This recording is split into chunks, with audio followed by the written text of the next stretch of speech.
శ్రీ చెట్టి మోహన్ సుబ్బలక్ష్మి గారుల పెద్దమ్మాయిని.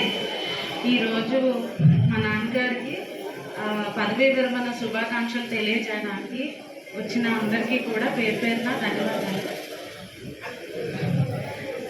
మా నాన్నగారి గురించి నేను చెప్పాలంటే అసలు ఈరోజు సరిపోదు.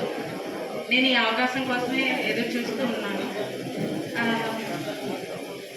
మా నాన్నగారు ఒకసారి మా నాన్నగారి గురించి చెప్పాలంటే ఒకసారి నేను యాక్చువల్గా ప్రజెంట్ నేను శాస్త్రవేత్త ఉద్యాన పరిశోధన స్థానం చింతపల్లి డాక్టర్ వైఎస్ఆర్ ఉద్యాన విశ్వవిద్యాలయంలో చేస్తున్నాను.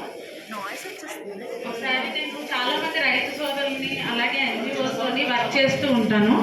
సో వర్క్ చేస్తూ ఉన్నప్పుడు నాకు ఒక రిపోర్టర్ అడిగారు, మీరు ఇక్కడ ఈ ఏజెన్సీ ప్రాంతంలో ఉండి ఉద్యాన హార్టికల్చర్ చదివిన చాలా తక్కువ మందిలో మీరు ఒకరు. సో మీ గురించి మేము ఒక ఆర్టికల్ రాయాలనుకుంటున్నాము. సో మీ జీవితంలో ఏం జరిగింది, అసలు మీరు ఎక్కడ పుట్టారు, ఏంటి అవన్నీ చెప్పమని చెప్పారు. సో నేను చేస్తున్న జర్నీలో ఆయనకి అన్నీ చెప్పాను. అయితే ఆయన చివరిగా ఒక మాట అన్నారు, అమ్మ ఆర్టికల్ రాయాల్సింది మీ గురించి కాదు, మీ నాన్నగారి గురించి అని ఆయన లాస్ట్లో అన్నారు. సో అంటే ఈ ఒక్క చిన్న మొక్కతో మా నాన్నగారి జర్నీ ఎంత ఇన్స్పిరేషనల్లో మనం అర్థం చేసుకోవచ్చు. సో ఏంటంటే మా నాన్నగారికి చిన్నప్పుడే తెలియకముందే వాళ్ళ నాన్నగారు చనిపోయారు. సో ఏంటంటే ఆయన తండ్రి ప్రేమను తెలియదు, కానీ మాకు ఆ తండ్రి ప్రేమను ఆయన ఎంత పంచారంటే అసలు ఎటువంటి లోటు లేదు మాకు. సో అందరూ కూడా అబ్బాయిలు ఉండాలని అనుకుంటారు, బట్ ఏంటంటే ఆయనకి 4 అమ్మాయిలు మేము. సో ఎప్పుడు కూడా 4 అమ్మాయిలు అని చెప్పి ఆయన ఎప్పుడు అదే పడలేదు.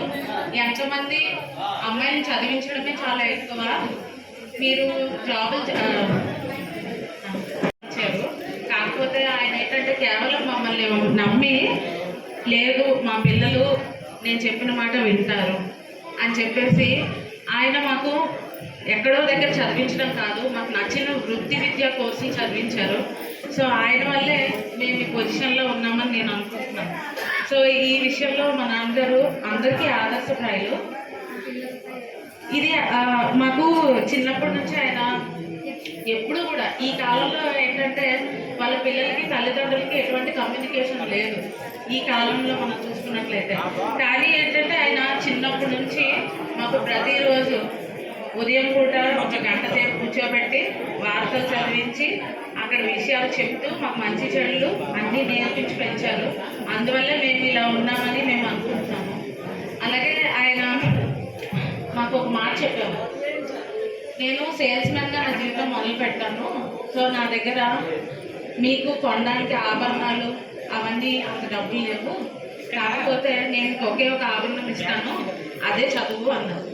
సో ఆ చదువుతో నువ్వు ఎన్ని ఆభరణాలైనా కొనుక్కో, ఒకవేళ కానీ ఆభరణాలు ఇప్పుడు నేను కొనిచ్చాను అనుకో, ఆ ఆభరణాలన్నీ కూడా ఎవరైనా కొట్టేయచ్చు, కానీ మీ చదువులు మాత్రం ఎవరు కొట్టలేరు అని ఆయన చెప్పారు.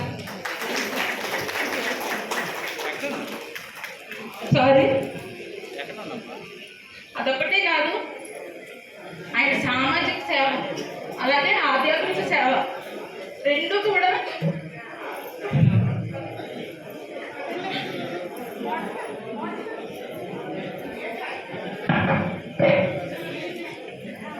అనుసరించి ఆయన ఆలయాలకి ఇప్పటికీ కూడా పూజలు చేస్తూ ఉంటారు. అలాగే సామాజికంగా చూసుకుంటే చాలా మందికి ఆయన అన్నదానాలు చేశారు. సో ఇవన్నీ కూడా ఆయన ఎప్పుడు కూడా చెప్పుకోలేదు. ఈరోజు ఆయన కుమార్తెగా నేను చెప్తున్నాను. సో అమ్మ నాన్న నాకు ఇదే అవకాశము, మీకు శిరస్సు వచ్చి దండాలు పెడుతున్నాము. సో వచ్చే జన్మలో కూడా మీకే మేము పుట్టాలని కోరుకుంటున్నాము.